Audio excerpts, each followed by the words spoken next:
संघटनेचे जे मुंबईतील जे पदाधिकारी आहेत त्यांनी व्यासपीठावरती बसून घ्यायचंय। छत्रपती शिवाजी महाराज की जय। भवानी 1500 रुपयाचा आवाज येत नाही। त्याचप्रमाणे तानाजी रिंगे साहेब यांनी व्यासपीठावरती स्थानापन्न व्हायचंय।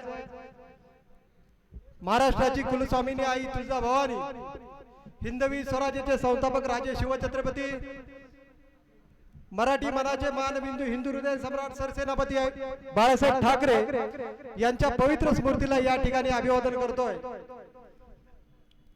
भाई एकनाथजी शिंदे साहेब, सर्व त्यांच्या सोबत असलेले, त्यांच्या खांद्याला खांदा लावून काम करणारे 194 विधानसभा मतदारसंघाचा ठाणे आव्हान, सन्माननीय गोरगरिबांचे कैवारी, आदरणीय नामदार आणि भावी मंत्री आमदार भरतसेठ गोगावले साहेब यांच्या प्रचार प्रीत्यार्थ या ठिकाणी या देवळे गणाची या ठिकाणी या प्रचाराची नांदी या ठिकाणी आपल्याला पाहायला मिळते।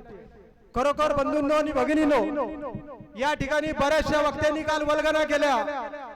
आमदार भरतसेठ गोगावले यांच्या 15 वर्षाच्या कारकिर्दीवरती टीका टिप्पणी करण्याचं काम या ठिकाणी केलं। या ठिकाणी भरतसेठ गोगावले यांच्या कार्यावरती टीका टिप्पणीचं काम करण्याचं त्यांनी महापाप या ठिकाणी काल येऊन या नरवीरांच्या भूमीमध्ये केलेलं आहे। बंधूंनी या ठिकाणी या विभागामध्ये अनेक आघात झाले, अनेक प्रसंग आले।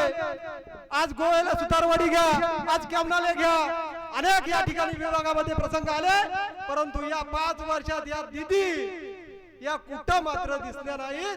परंतु आता या शिमग्याच्या मोसममध्ये आणि ह्या अणम्याच्या सारख्या या ठिकाणी दिसताना आपल्याला दिसत आहेत।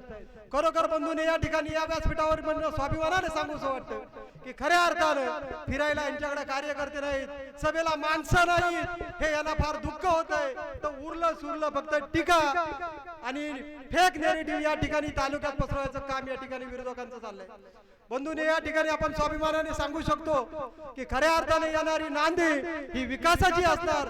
15 वर्षाची जशी विकासाची नांदी होती, खऱ्या अर्थाने तीच नांदी या परिसरामध्ये या तालुक्यामध्ये राहताना दिसेल। बंधूंनो, त्यांना उरलं सुरलं काही नाही, आता काही शिल्लक राहिलं नाही, विभागामध्ये शिल्लक राहिलं नाही, तालुक्यामध्ये शिल्लक राहिलं नाही, अखंड मतदारसंघामध्ये शिल्लक राहिलं नाही। आता फक्त ही कॉर्नर सभा आहे। या ठिकाणी तालुक्यात सभा होणार नाही। तुमची तालुक्या ठिकाणी जी सभा होते ती आमची महिलांची एक लाईन आहे। याचं आत्मचिंतन करणं गरजेचं आहे, कारण कधी आपण उष्टी हाताने या ठिकाणी कावळा या मतदारसंघामध्ये आकलला नाही तर एवढी लोक तुमच्या भूलथापांना पडायला बळी पडायला मोकळी नाही।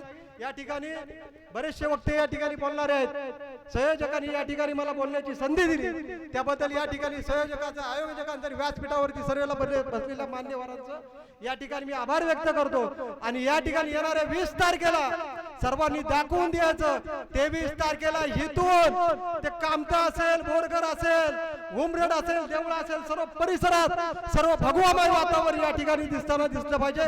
म्हणून येणाऱ्या 20 तारखेला आपला अनमूल्य वेळ आणि अनमूल्य मत या ठिकाणी 20 तारखेला धनुष्यबाण या निशाणीवरती बटन दाबून आपण आपल्या आमदार साहेबांना पुन्हा एकदा चौकार मारण्याची संधी या ठिकाणी देऊ। आणि या ठिकाणी सर्वांची या ठिकाणी रजा घेतो, या ठिकाणी थांबतो। जय हिंद, जय महाराष्ट्र।